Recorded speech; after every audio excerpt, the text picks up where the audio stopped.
নমস্কাৰ, পুনৰবাৰ স্বাগতম জনাইছোঁ মই অন্য এটি ভিডিঅ'লৈ। চাই ভাল পালে মৰম দিব সকলোৱে। মোৰ ভিডিঅ'টো প্ৰথমে জানৰ পৰা ষ্টাৰ্ট কৰোঁ, আজিও কৰিছোঁ। জান আমাৰ খেলি আছে, এনেকৈয়ে খেলি থাকে। আৰু সেইদিনাখন বাপেকে মোবাইল চাই আছিলে, তালৈ অকণ মোবাইলটো তাৰ পিনে কৰি দিয়াত একদম যেনেকৈ চাইছে যেন ডাঙৰ মানুহ এজনে মোবাইল চোৱাৰ নিচিনাকৈ চাই আছে।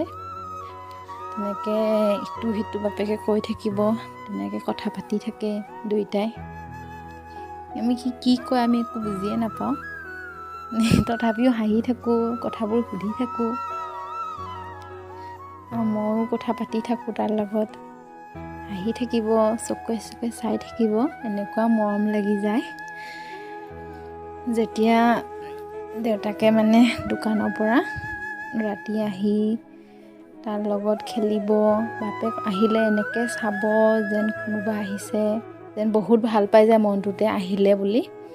মোৰ ভাৱ তেনেকুৱা হয় দেই, যেনি বুজি পায় দেউতা আহিলে দোকানৰ পৰা মোক এতিয়া ল'ব, তেনেকুৱা নিচিনা বুজি পোৱাৰ নিচিনাকৈ আহিলে যেনেকুৱাকৈ হাঁহি দেখুৱাব, চকুৱে চাই দেখুৱাব। তাৰপৰা মোৰো বেয়া লাগে, দেউতাকেও দিনটো কষ্ট কৰি ৰাতি আহে, ৰুমটোত সোমাই ৰাতি বা আকৌ উপায় নাই, ল'ব নিদিলেও ময়ো নোৱাৰোঁ ইমান লৈ থাকিবলৈ। বেছি টাইম লৈ থাকিলে গাবোৰ খুব বিষায়, মোৰো বুকুবোৰ খুব বিষ কৰে।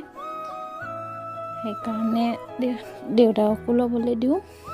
ৰাতি টোপনি নাযায় আৰু বহুত টাইমলৈকে নহ'লে তেতিয়া বাপেকে এনেকৈ বহি লৈ বিচনাত গান গাই থাকিব, প্ৰাৰ্থনা গাই থাকিব, আশীৰ্বাদ দিব, কিবা কিবি কৈ হহুৱাই থাকিব, এইবোৰে কৰি থাকে আৰু।